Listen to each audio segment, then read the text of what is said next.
I won't forget that morning, not if I live to be 100. I counted the men as they marched out of the yard. They'd hardly slept for weeks. We of the CID had slept even less, but the nightmare that kept us awake was all the same nightmare. That's why we weren't surprised when the commissioner asked us up to the conference room for a bit of a talk. He'd talked to us plenty, we knew that. It didn't help any to know what was ahead of us.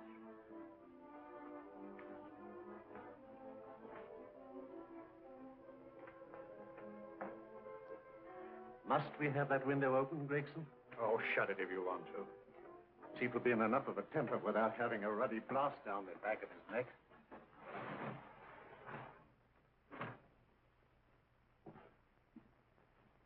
Gentlemen, the commissioner.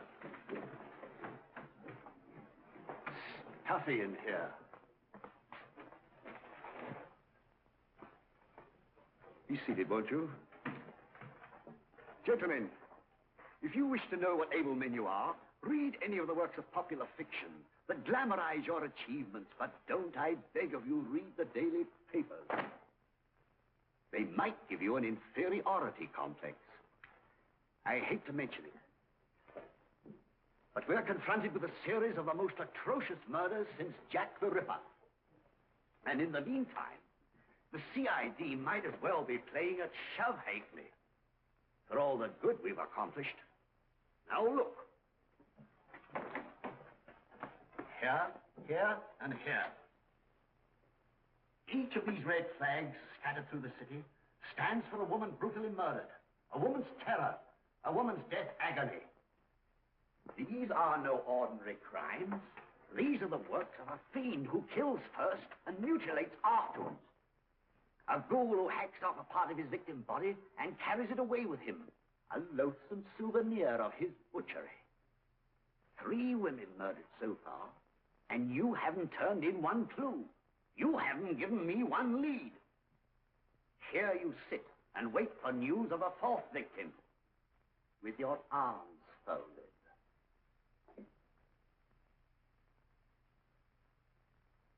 Well, we hadn't long to wait. It was down Lambeth Way where a young woman was hurrying home late last night. She saw something and stopped. It was a constable. He spoke to her, and he walked along with her, just in case. He saw her go down the stairway to the basement lodging where she lived. We can only surmise what happened after that.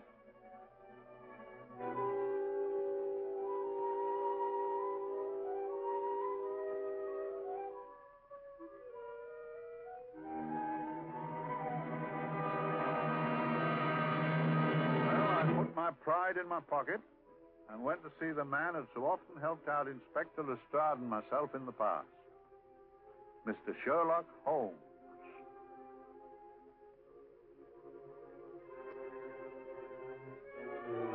If ever a man needed help, I did.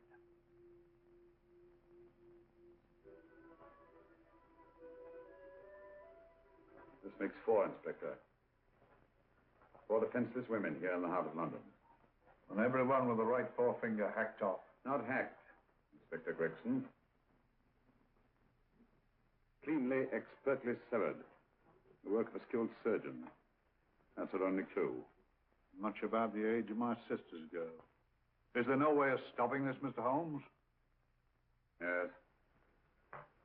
There's a way, somehow. The fiend that did this. I promise. I promise. We've nothing to go on. That's the rotten part of it. We can't get far without knowing the motive. Well, at least we know what the motives were not. It wasn't robbery, nor passion, thanks be, nor yet vengeance. Because they all came of totally unrelated families. Steady, Inspector, steady. Sorry, Mr. Holmes. I don't turn a hair when it's a bloke who can look after himself. A little slip of a thing like that. Yes, it's horrible. Come on, let's get a drink.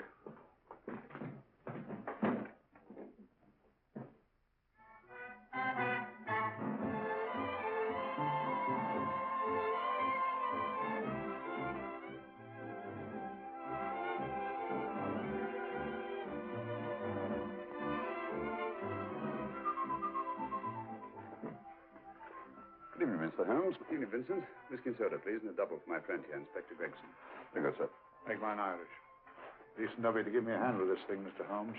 Always a pleasure to be of help to Scotland Yard, Inspector. Little out of my line. Looking for a maniac who murders just for the fun of the thing. Or perhaps just to get a human finger. In all 4 cases, the murderer risked capture by stopping to secure a finger. Well, what for? Who knows? He's just a madman. Perhaps there's method in his madness. If we could just trace those missing fingers. If we could just drain the English Channel, we might find a penny. Huh? Oh, thank you. You may keep those, Mr. Holmes. Thank you.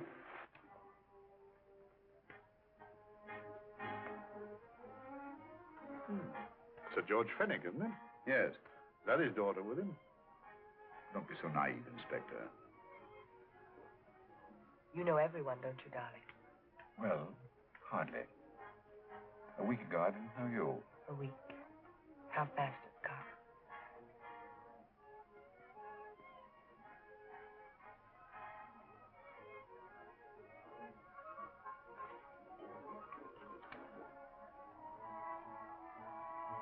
I collect these things. How very quaint of you. Shall we go? Yes.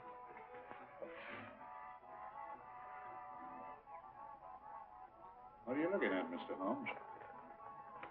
Looking at a very handsome woman. Not born to the purple, but giving an excellent imitation. Would you like to come to my flat for a nightcap? Lovely idea. Yes, isn't it?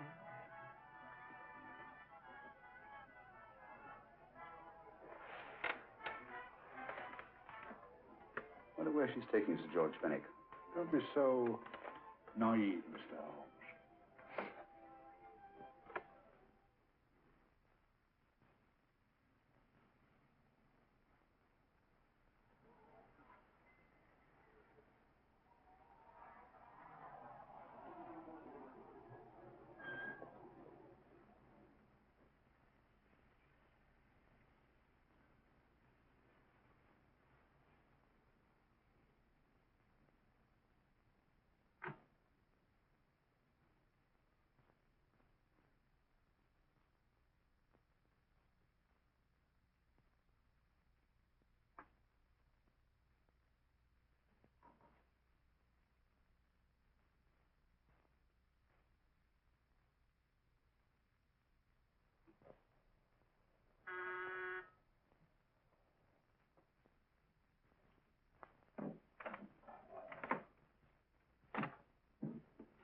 Good evening, Mum. Hello, Brandon. Any messages? No, Mum. Thank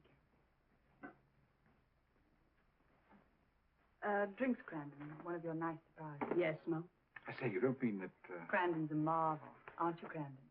Yes, Mum. You wouldn't believe the things she can do. Ah, charming thing. Delightful.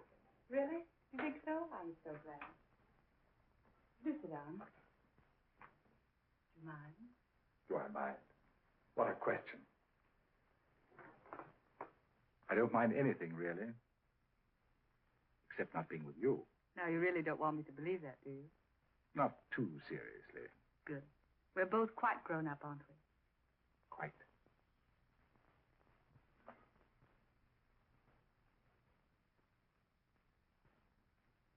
You're a treasure, Crandon.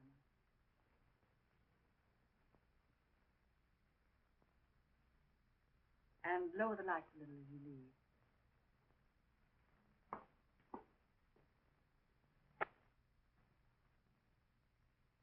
I prefer a more flattering light. In any light, you'd be... Would I? And don't you know it? Perhaps I do.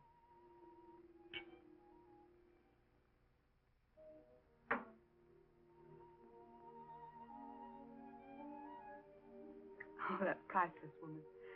You wouldn't believe it, but she's absurdly romantic. She loves dreamy music, and she thinks that we... But we do, don't we? Do we? Well, it's rather soothing, restful.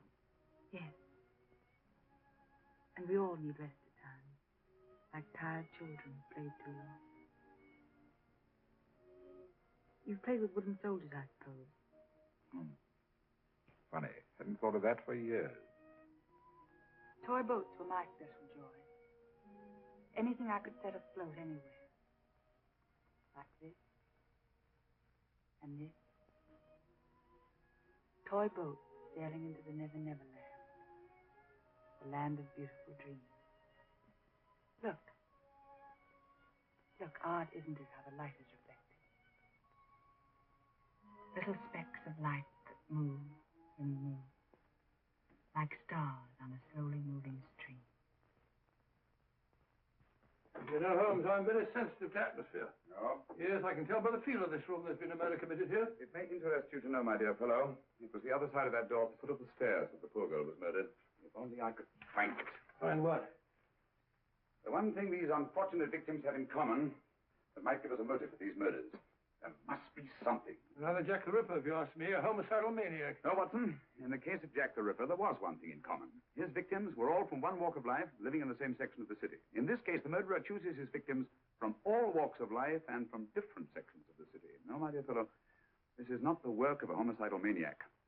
It's something infinitely more sinister. You mean the creeps? What else are you talking about? Watson, I'm convinced that these murders are only incidental to some larger and more diabolical scheme. That may be, but why the severed fingers? The answer to that question, my dear fellow, is our only hope of solving these mysteries. Dear sister, I am so happy. I had such a lovely holiday at Brighton with you and Alf. And I'm looking forward to being with you again. Poor little thing. Sort of raises a lump in your throat. I can picture her sitting here happily writing this letter. And a lot bit realizing that she's shortly going to her death. Hello? Gregson?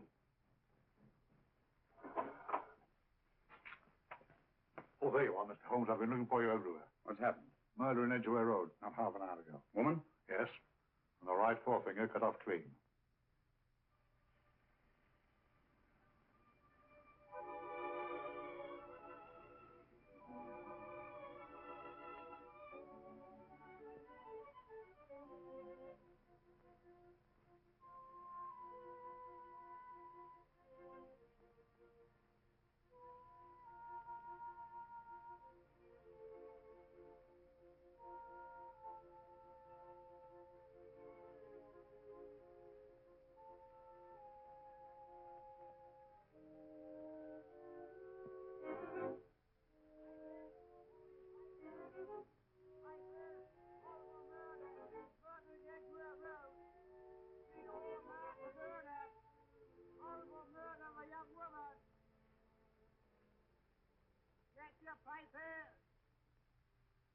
Horrible murder, Piper, all about the murder.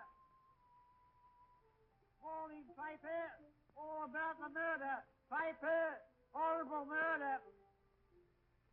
Another young woman found murdered, Piper, sir. Horrible murder, Piper, Piper, read all about it. Get your Piper, murder in Edgware Road. Horrible thing, the murder.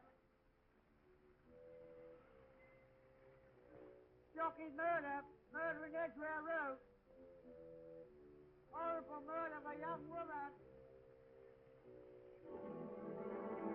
Read all about the murder.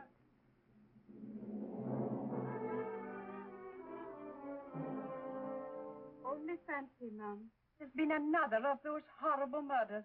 Dear, dear, how shocking. Yes, Mum. I really don't feel quite safe here myself. Oh, dear.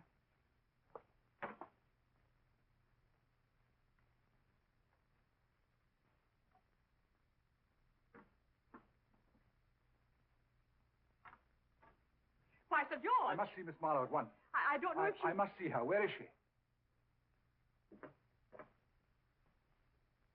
Lydia.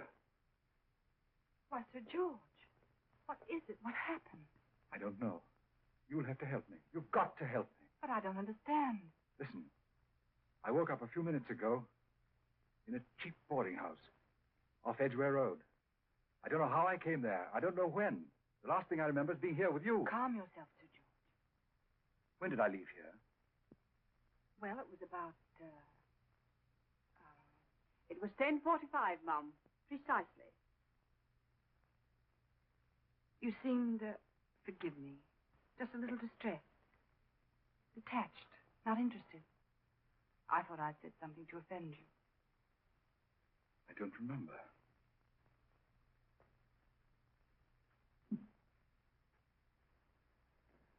I can't remember.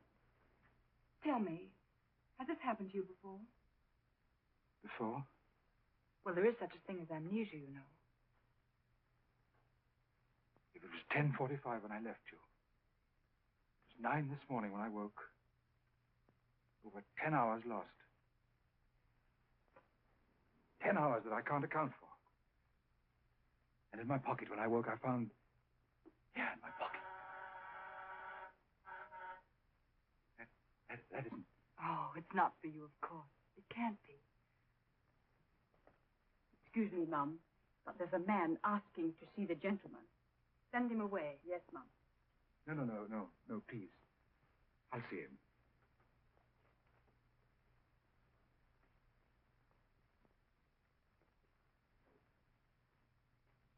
Well? Delightful room. Not much like the place you woke up in this morning. You followed me here? Yes. Are you a detective? Oh, no. Quite the contrary. Don't be afraid, Sir George. You know my name? Oh, yes. A very old and highly honored name. And being the bearer of such a name, and also a very wealthy man, I thought you might care to possess yourself this trifle.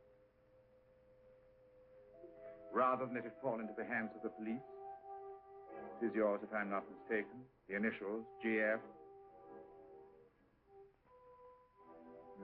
Where did you get this? It came out of your pocket. I saw it fall, but you never noticed. You were very busy, bending over something with a knife. Then you put something in your pocket.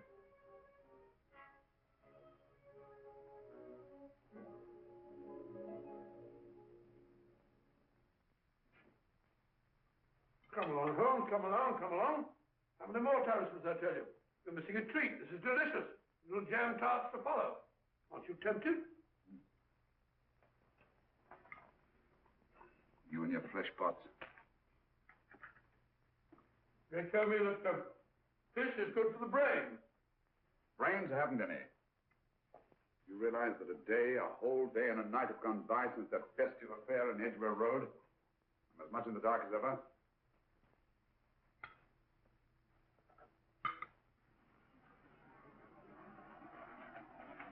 Hello, here comes a client, unless I'm very much mistaken.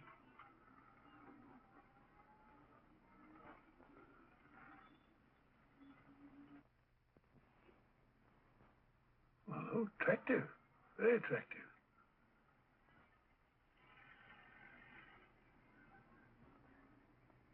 Obviously, she left home under the stress of some very great emotion. How do you know that? She isn't wearing any gloves. A startling omission in a young lady of fashion. Oh, she didn't put her coat on. Open car, too.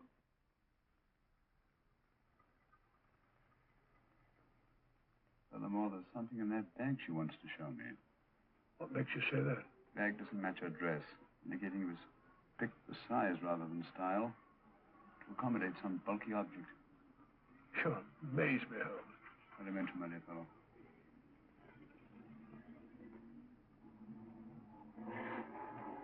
Well, that's interesting. What is? The cab, turning at the empty house. Wonder why he followed her here. Oh, wouldn't you? Quite possibly, no glasses.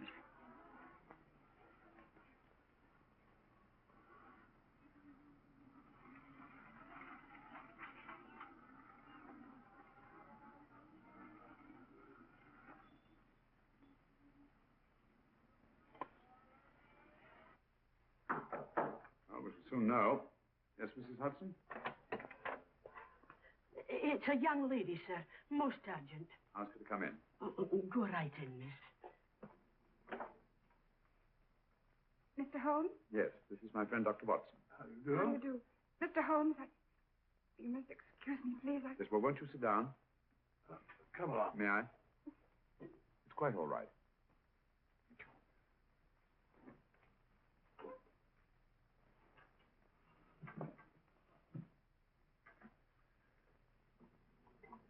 Now try to control yourself, Miss Fenwick. You're with friends. You know my name? No magic, I assure you. I've often seen your picture. You're the daughter of Sir George Fenwick, aren't you? Yes. It's about my father that I... What about your father, Miss Fenwick? Oh, I don't know what to do. He's always been the nicest, dearest person. Only since Mother died. Yes, we know. So I didn't think anything of it when he was away all night before last. But he didn't come home until yesterday at tea time. Didn't come in for dinner at all. Just paced up and down in the library hour after hour. I begged him to let me in, but he wouldn't. Steady, steady. Now take your time. I couldn't sleep a wink last night. Then I started hearing things. Hearing things? What sort of things? I heard someone in the garden underneath my window. Then I saw a figure moving down the garden path. And I recognized my father. Stealing through his own garden like a thief.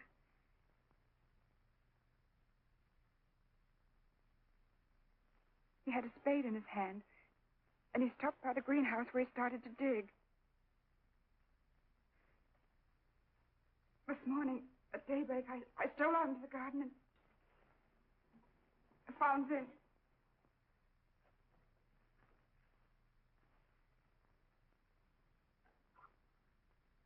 Finger. A human finger. Bring up Scotland Yard, will you, Watson? Ask them to get hold of Inspector Gregson and tell him to meet us at once at George Fenwick's house, Kingston. Operator, get me Scotland Yard quick.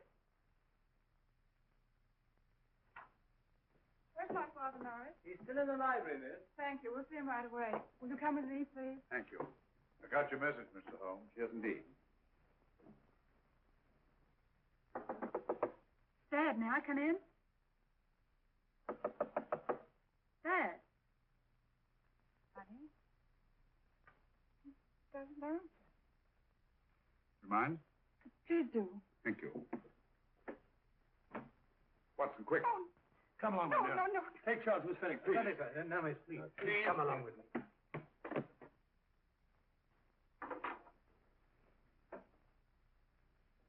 Dead? Yes. What do you make of it, Doctor? Shot in the back, between the second and third ribs. The bullet undoubtedly had penetrated the heart. Look at the powder marks on his coat. I was afraid of this. What do you mean? Don't you remember the man in the cab who followed Miss Fenwick to Baker Street? Well, you don't think he had anything to do with it, do you? I think it's reasonable to assume that he tipped off someone that I'd been sent for. George has obviously been murdered to keep him from telling me what he knew. What was the weapon used? Small caliber revolver, point blank range, by the look of the wound. The murderer came in through those French windows. The mud from the garden he brought in on his boots. George must have surprised the intruder. Passed the room to him here. The follows we can't tell. But from the location of the wound, I'd say that he turned his back for a moment, and as he turned, the muzzle of the revolver was placed between his ribs and one muffled shot fired. You mean to say he kept on going, even after he was shot? There's no doubt about it. Look there. The trail of blood leads us back to the desk. Something Sir George was after. Something. I know. He was trying to summon help, Poacher. I don't think so, Watson. There's the bell pull by the fireplace. No, you'll notice from the trail of blood that Sir George made straight for this desk here. I wonder, there's something he was desperately anxious to get. Hello. His right hand's clenched. Perfectly natural. Death agony. The left hand lies open. Why only one hand clenched in the death agony? The right hand, the hand nearest the desk. Please note that. If Sir George took something off this desk, something so important that he spilled his last drop of blood to get it, I want to know what it is.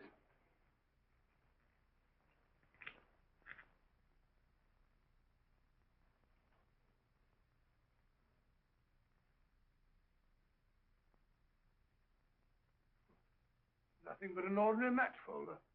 Where does that lead us? I imagine to something very important, Gregson. This match folder's from Pembroke House. Why shouldn't it be? He was there, you know.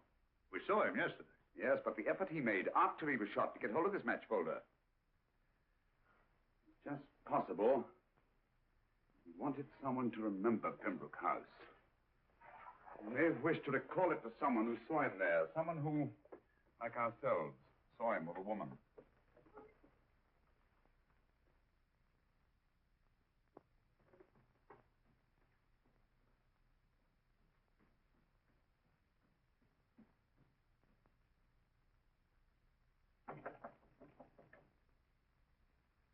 Come in.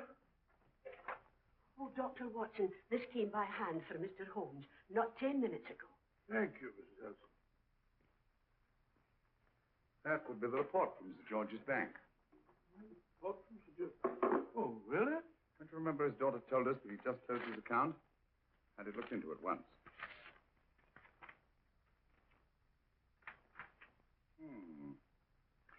He drew out his entire balance in cash, nearly £10,000, yesterday, just after that young woman was murdered. What does that suggest you, Watson? He paid it out to someone. Precisely. I smell the faint, sweet odor of blackmail. You don't think he paid it out to someone who saw him murder the McLean woman? George never murdered anyone. But he did have that woman's finger, and he empty did have and pay out a lot of cash. That's the terrifying part about blackmail, Watson. The victim is afraid to fight the accusation, no matter how false. Once the accusation is made, his name is smeared, and sometimes his life is ruined. Well, George didn't commit these murders. What fiend did?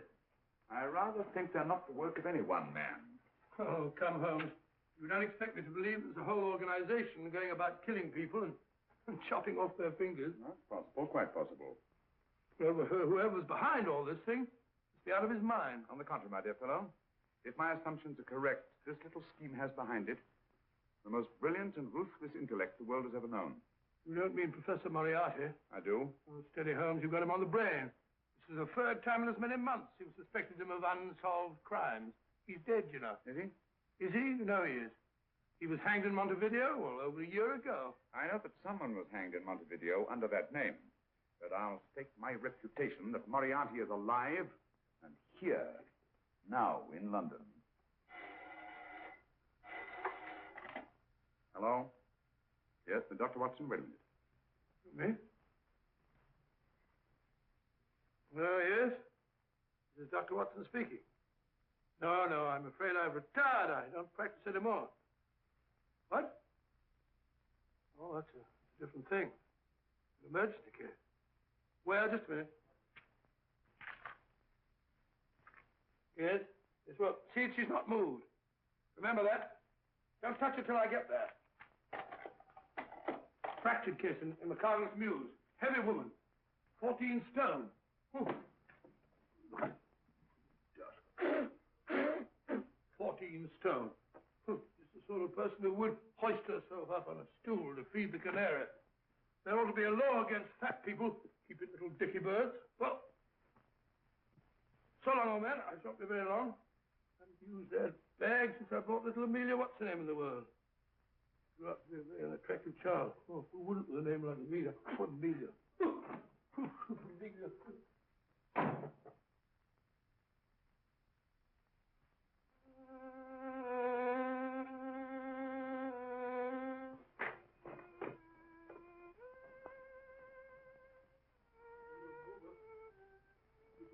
Stupid about that.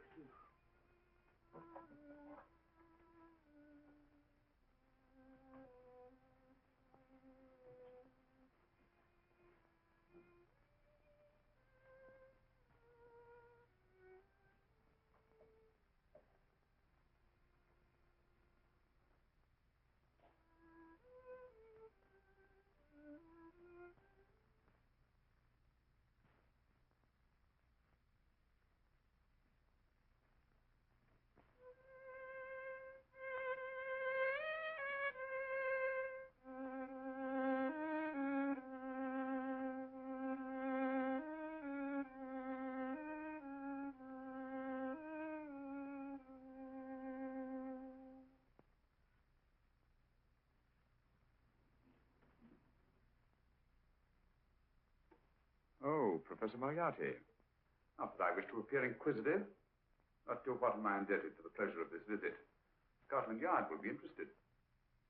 It's very convenient for me to have Scotland Yard think that I'm still dead in Montevideo. I never dreamed of fooling you. Thank you. The thought occurs to me, Mr. Holmes, that there are some advantages in living within the law. You're very comfortably fixed here, aren't you? As I get on in life, the little comforts appeal to me more and more. Oh, I beg your pardon. Won't you sit down? Thank you.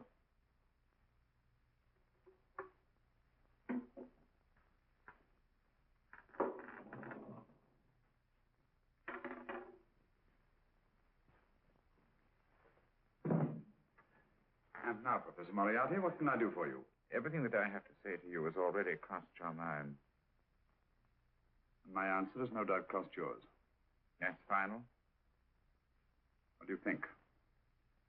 I shall not rest until you are hanged for the finger murders. You've no proof, you know. No, not a shred. But I have you. I could turn you over to the police here and now. You could. If you did, you'd never see Dr. Watson again. Oh, the telephone call. Quite. I rather assumed you had taken some such precaution. Or I should have snatched up a revolver and indulged in a fit of heroics when you came in. Very smart, aren't you? Not smart enough. Or I should have anticipated you. But if any harm comes to Dr. Watson, I shall seek you out. I shall not rest until I find you, and when I do... No harm will come to Dr. Watson this time. But I can't answer for the future. Mr. Holmes, I should strongly advise you to drop this case. Don't be silly. Think it over. We've had many encounters in the past. You hope to place me on the gallows. I tell you, I shall never stand upon the gallows. But if you are instrumental in any way in bringing about my destruction, you will not be alive to enjoy your satisfaction. We shall walk together through the gates of eternity, hand in hand. What a charming picture that would make. Yes, wouldn't it? You know, I really think it might be worth it.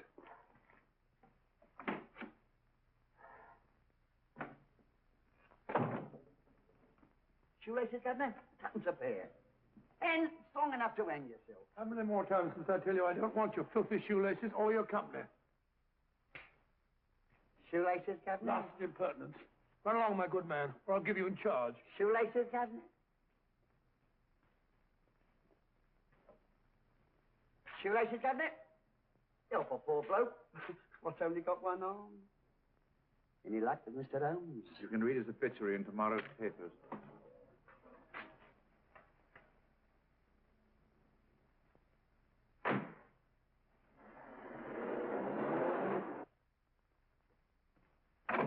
Oh, there you are, Watson. Come in. I was, just going out to look for you. Look for me what for? Suppose you don't think I know my way about. Well, you're right, I don't. Blast all practical jokers anyhow. Know where I've been? On a wild goose chase. Exactly. There's no such number in McCardle's Muse. Some fool's idea of a joke.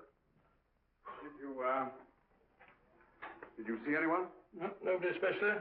Only a whining old idiot selling bootlaces. Assistant beggar, wasn't he? Stuck you like grim death. Huh? How do you know? Finally left you for someone who looked like better pickings. Someone, my dear Watson, was Professor Moriarty himself. What? Just called on me. Moriarty, and you let him go? But you are out of your mind. Why? Well, he bluffed me into believing that he was holding a friend of mine as hostage. Friend of yours who? Oh, nobody very important, just a fat, lazy fellow. Medical man, I believe. Medical man? Do I know him? Yes, I think you do. A fellow by the name of Watson. Watson, never heard. Who, me? I'm afraid so, old fellow.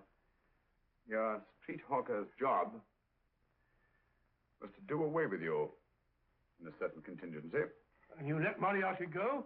Because of me? I had no choice. Can't afford to lose you, old fellow. Well, it's a decent of the old chap, I must say, but...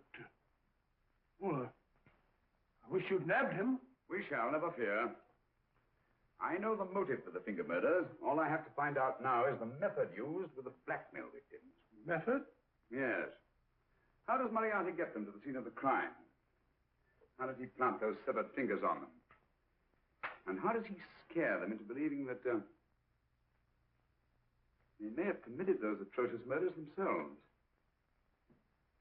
Curious.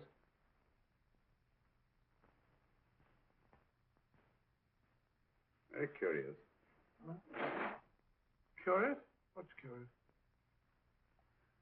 That window in the empty house across the street. First floor front. Oh? What's wrong with it? It's open. Well, shouldn't it be open? It wasn't open half an hour ago. I'll stake my life on that. Well, it's not our business. Let it stay open. I wonder if you'd go over, old fellow, and see what's the matter. Trespassing. Against the law. Very well, I'll go myself. Oh, well, if you're going to put it like that, ridiculous waste of time. Think about shutting windows at this hour of the night. Yeah, you better take this torch. Don't take what? Dignified job for a doctor. Dr. Watson, the torchbearer. And what do you propose to do? Sit in a comfortable chair, I suppose, and read a good book. That's a very good idea. Yes, very good idea. While I play night watchman, you have a nice read. Mm-hmm. Good night. Have a good time. Good time. What do you mean, have a good time?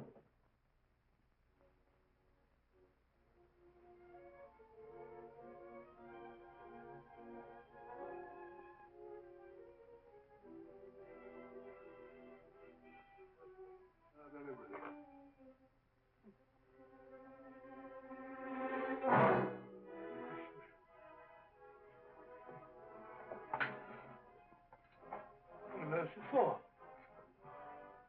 Oh, umbrella stand. Pretty little thing to keep about the house. Must have been a pet.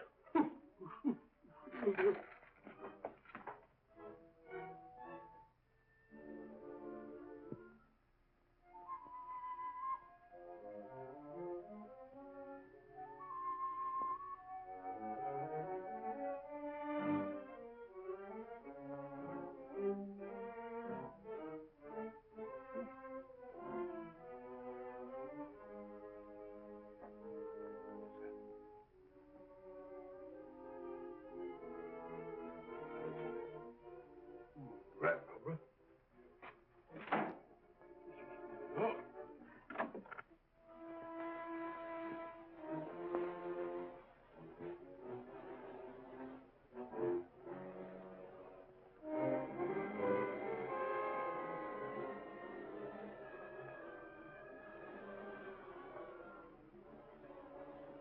Well, he sits comfortably reading a book.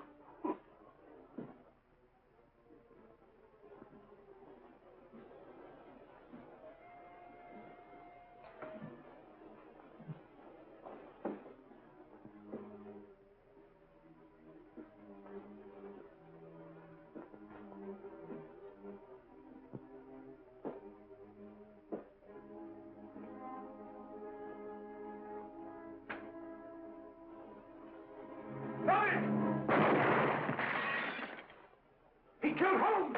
He killed Philip! Watson. You? But I saw him shoot you a second ago. Not me, my dear fellow. Merely the bust of Julius Caesar. Incidentally, you may have noticed that all through the ages, prominent men have prominent noses.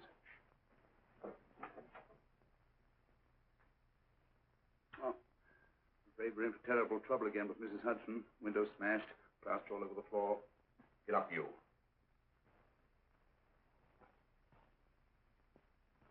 Corporal Williams, Middlesex Regiment. Discharged from the army as physically unfit. Yeah. Papers seem in order.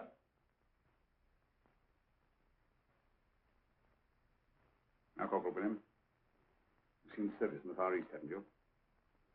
The East. I thought so. Look at his complexion, Watson. Yellow as saffron. He's been taking Atabrine. Cure for malaria. Sniper, aren't you? Sniper. Why did you try to kill me? I had to kill him. I had to. Oh, snap out of it. Stop it, Watson. He's shamming. No, he isn't. Who told you to kill me? She told me. She told you?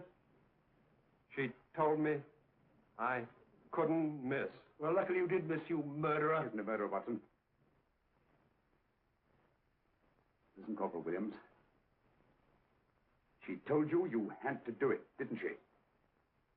I had to do it. I've got it, Watson. I've got it. Got what?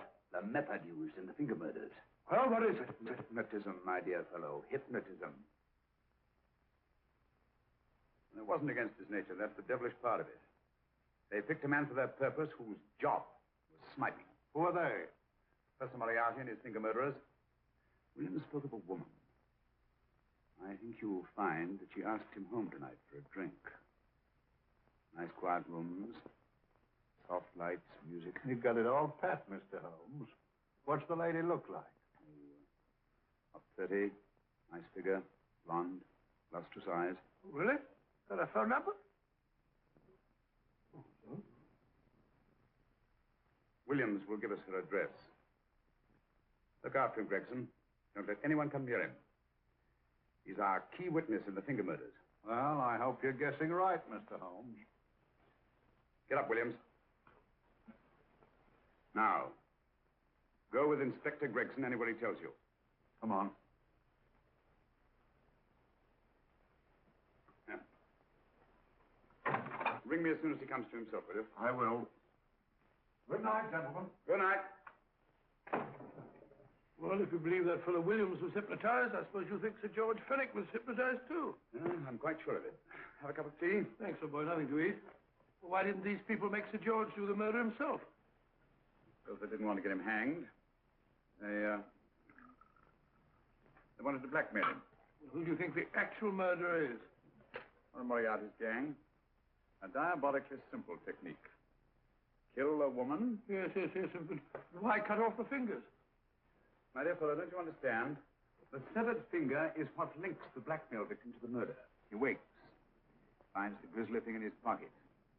Doesn't know how it got there. He's no idea that he's been hypnotized. For all he knows, he may have committed the atrocious crime during some dreadful lapse of sanity. In that state, when he's utterly demoralized, the blackmailers take over. Is that it? Undoubtedly. You see, they swear that they saw him commit the murder. And being human, the victim will pay anything rather than stand trial on a charge that will make his very name loathsome. It all fits in if you believe in hypnotism. The only possible explanation. You think the hypnotist is that woman with the blonde hair, the lustrous eyes, the woman you invented? I didn't invent her. I saw her. What are you talking about? That woman, my dear Watson, was with Sir George when he left Pembroke House. I saw her there. I shall see her again, and Williams will lead me to her. That's why it's so important to keep him safe. He will identify her.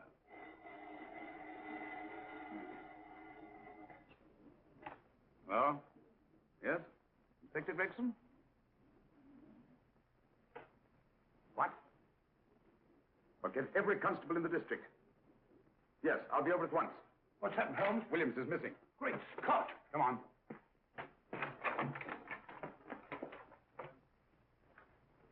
Lorry crashed into Gregson's car. During the confusion, Williams disappeared. Escaped, eh? No, kidnapped. To keep him from talking when he came to. You don't think that Moriarty... Moriarty? Anything is possible.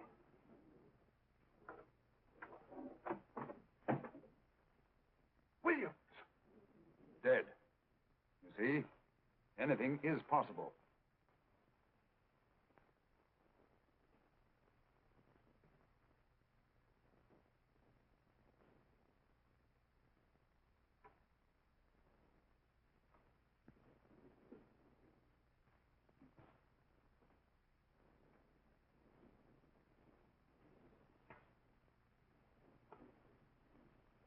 Oh, good morning, Professor Moriarty. You startled me. I'm dressing another darling, a dear little nurse. Is there anything wrong with your finger? Just a splinter. Nasty thing, splinters. Most trying. One can't be too careful, but I'll get it out for you.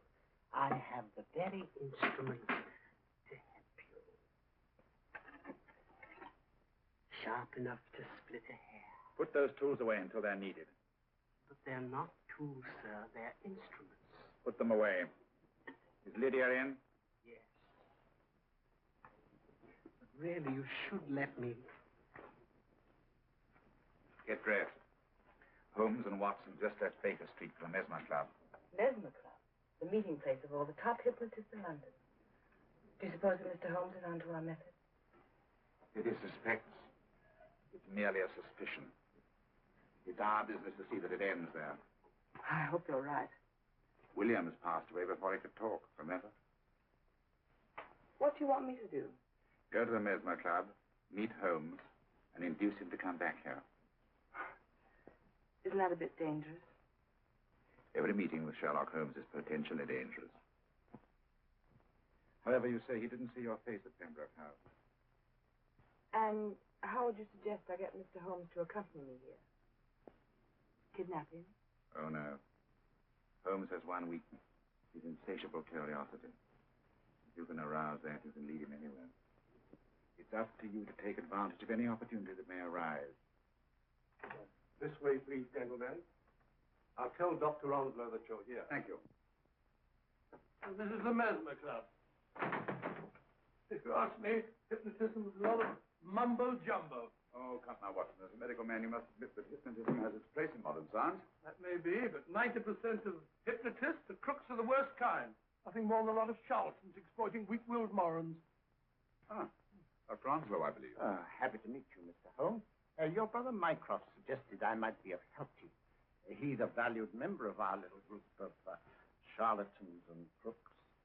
Beg your pardon, sir. I didn't know you were listening. Behind the curtain. My friend, Dr. Watson. Oh, delighted. I wonder now. You see, we're in the midst of a little experimental session at this very moment. If you'd care to join us.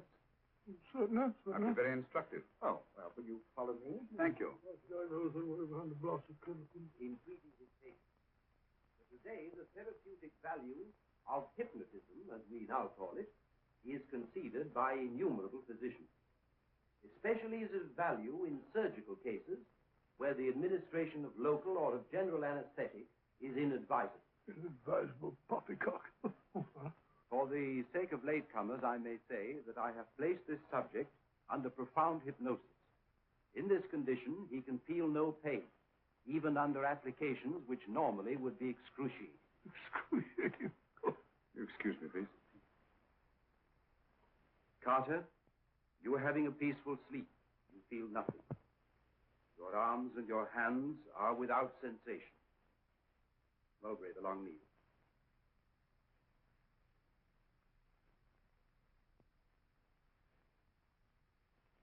Carter, give me your right hand.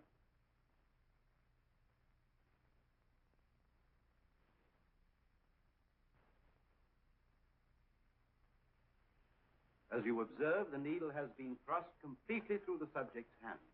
No feeling, no pain. This lack of feeling is the one infallible test of profound hypnosis. Nonsense. Fellow's full of drugs. Well, isn't he? Definitely not, Doctor. Wake up, Carter, wake up. You feel well and rested, remember. No pain anywhere. Wake up, wake up. I say, when are you going to begin? All through, Carter. Stand up. This way, sir. And, these all the people that come here? Oh, no. Others keep dropping in all the time. I suppose it's all right for those who believe in it, but of course, I'm a professional man myself. Then you don't believe in hypnotism, Dr. Watson? I don't deny that there are certain types of hysterical, feeble-minded people who go under if you point your finger at them. But anyone with an ounce of character... How right you are. You see right through our little artifices, don't you, Doctor? Right through, my dear sir. Right through. Right so. But with the feeble-minded, as you say... excuse us, Mr. Holmes. Certainly. Step over here, won't you? Certainly, sir. Anything to oblige. Let me show you how easily we charlatans take advantage of them. Now, sit down, Doctor. Now, we set a thing like this in motion. It's wonderful, the attraction on the feeble-minded, of course. The continuous motion, if they just let themselves follow it. Of course, you could stare at it till doomsday, Dr. Watson, with no effect at all. still. It might make you a little drowsy, like the white ribbon of road at night when you're driving. The rhythm is smooth, unbroken, and the road goes on and on, round and round, always the same, winding and winding. And you're drowsy, you're tired. Let the road come into you, as it were. The long road, the smooth road, the road to sleep. Sleep.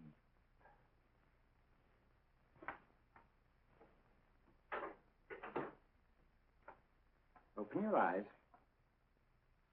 Stand up.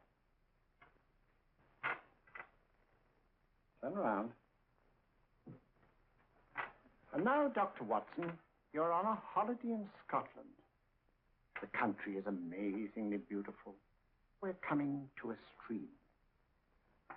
It isn't deep.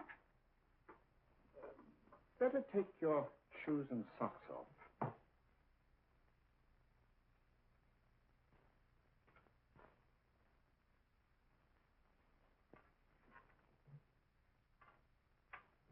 Roll up your trouser.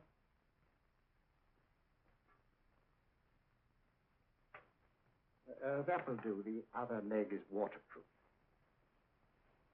Turn around. Mind the pedals.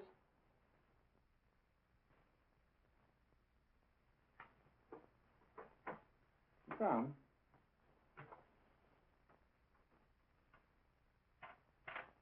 Wake up now.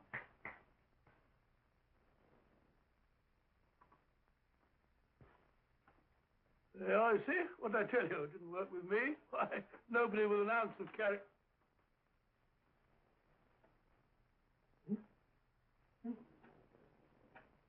I think you'll need these.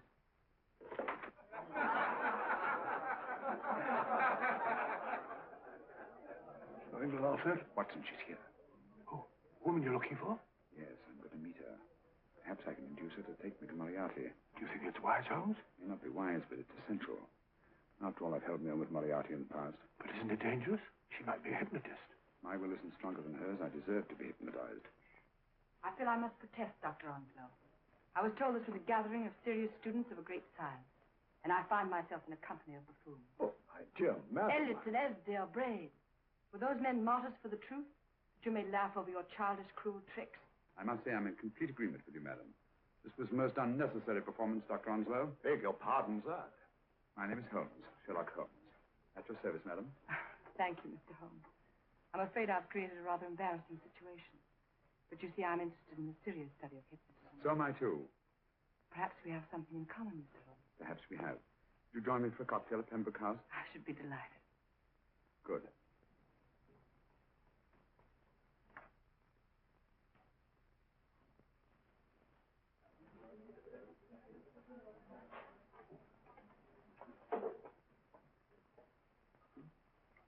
Thank you. I didn't know there was such a pleasant place in London. It was so nice of you to suggest our coming here. I thought a little pick-me-up would do us good. You mean you thought I looked... I like the way you look. Thank you. I suppose I did lose my head a little at the Mesmer Club. But you see, hypnotism is almost a religion with me. I know so well what it can do to help, heal. And I can't bear to see it used for trivial purposes. I know very little about it. That's why I went to the Mesmer Club. You see, I'm rather puzzled just now with the case that I'm working on. How fascinating. Tell me about it. The murder of Sir George Fenwick. Fenwick? Who's he? Quite a well-known figure. Odd now I come to think of it. Last time I saw Sir George was here at Pembroke House. Strange. Yes, isn't it? He was sitting, I believe he was sitting at this very table. Cigarette? Thanks. Do go on. There was a charming lady with him. He was lighting a cigarette.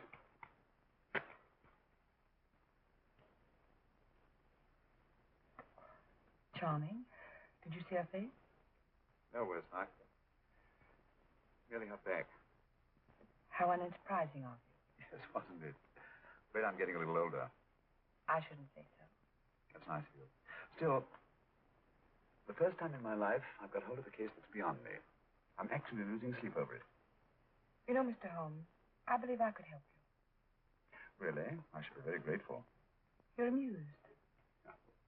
Really skeptical? How would you go about it? I've used hypnotism more than once in healing. Not for profit. I'm not a professional. But I do think I could help you. If you care to. I can't think of a pleasanter experience.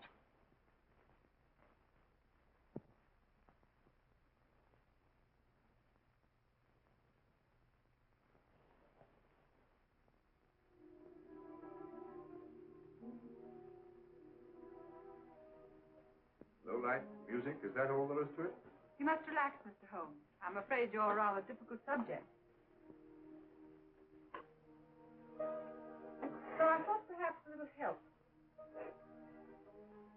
Materia medica might be advisable. Drugs?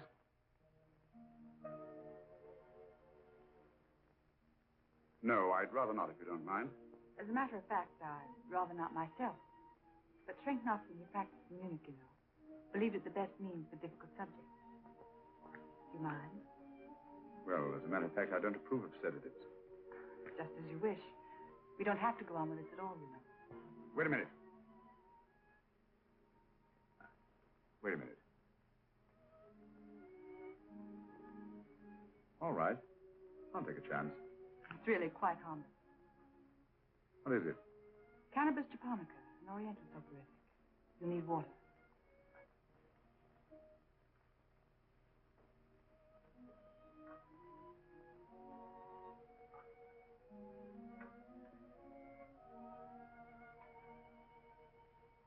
Thank you.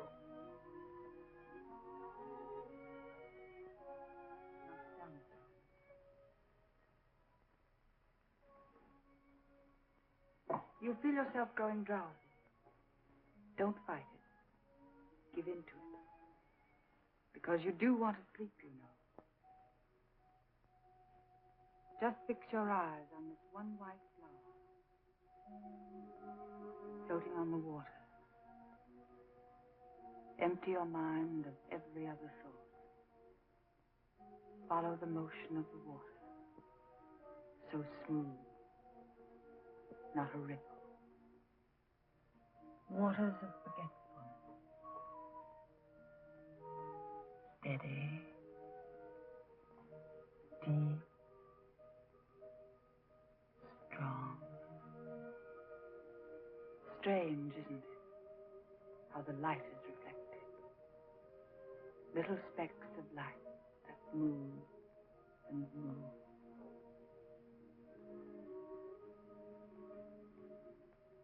It's restful here. Peace. Friendly. And you're very close to finding what you're looking for.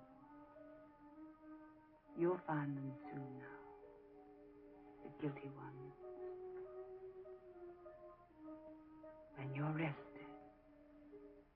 Gentle waters closing over you.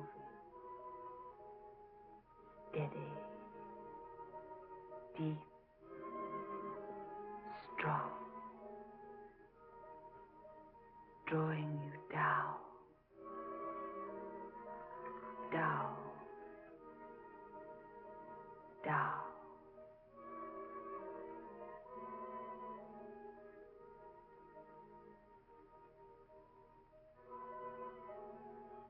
Sleep. Sleep. Sleep.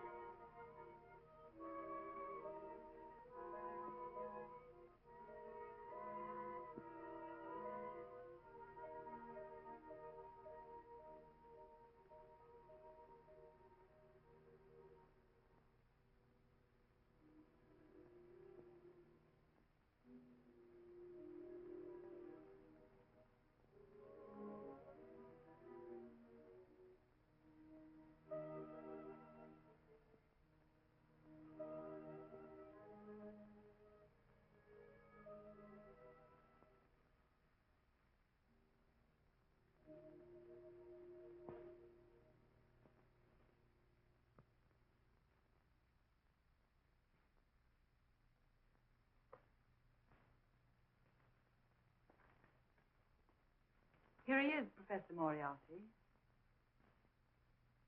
Stand up, Mr. Holmes.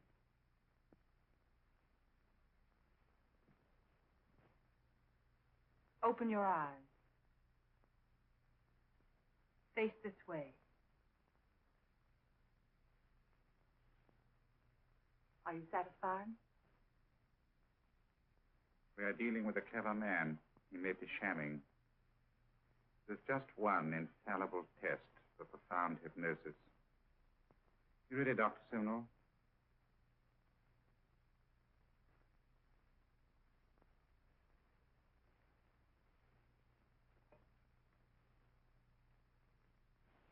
That will do, Doctor. He couldn't fake insensibility to the knife. I congratulate you, Lydia. Turn round, Mr. Holmes. Now walk to the desk.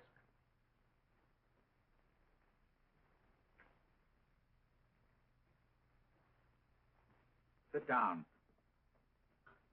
Take that pen and write what I tell you to write. I have at last found a case which I cannot solve.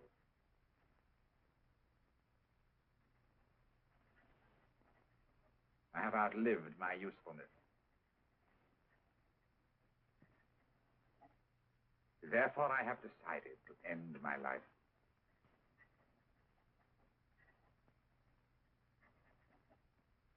Sign your name. Now blot it.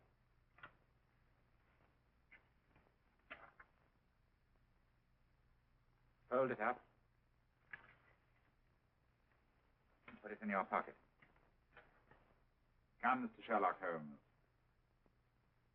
Go out onto the terrace. But it won't look like suicide, sir. I'm sorry, but Mr. Holmes' injuries must all be self-inflicted. Let's walk a little, Mr. Holmes. It's so pleasant here in the garden. Just step up here onto the terrace. A nice, broad terrace. Now turn to the left and walk slowly to the end of the terrace.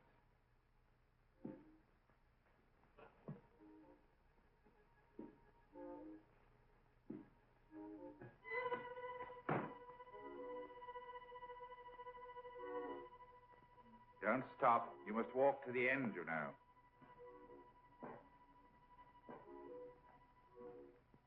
The end leads to an open doorway. You can pass through it in perfect safety.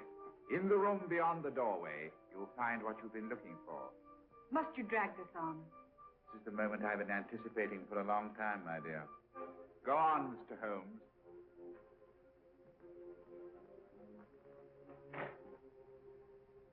Through the open doorway, you will find the man responsible for the finger murders and the death of Sir George Fenning. Professor Moriarty. Holmes! Stand still. What a beautiful view, Watson. I'm quite enjoying it. No, you're not. You're hypnotized. You're under a spell. Stand still. Don't move. Steady, Holmes. Steady does it. Stand perfectly still where you are. Nonsense, Watson. You don't know what you're doing. Of course I know what I'm doing. You mean you're not hypnotized? Certainly not. Then get off the wall, you idiot. Oh, look out! Holmes! Oh, Dear fellow. what were you doing up there? Holding the fort until you arrived. What kept you? Oh, I ran into a spot of trouble on my way to Scotland Yard. I was arrested for exceeding the speed limit. Your luck seems to hold, Mr. Holmes. I'd hardly call it luck, Professor. You see, I substituted a drug of my own for the one that this dear lady pressed on me. You are clever, aren't you?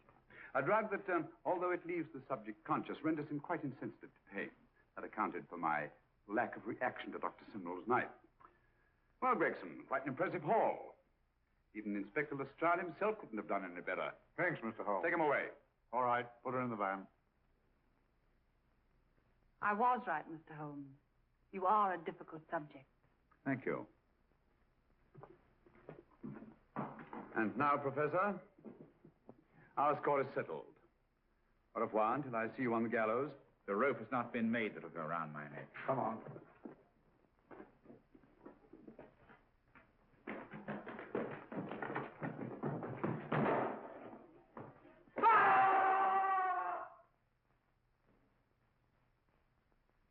I'll take care of things, Mr. Holmes. Thank you, Inspector. Come on. An evil man, Holmes, but what a horrible death. Better than he deserved. What are you thinking of? I'm thinking of all the women who can come and go in safety in the streets of London tonight. Stars keep watch in the heavens. And in our own little way, we too, old friend, are privileged to watch over our city.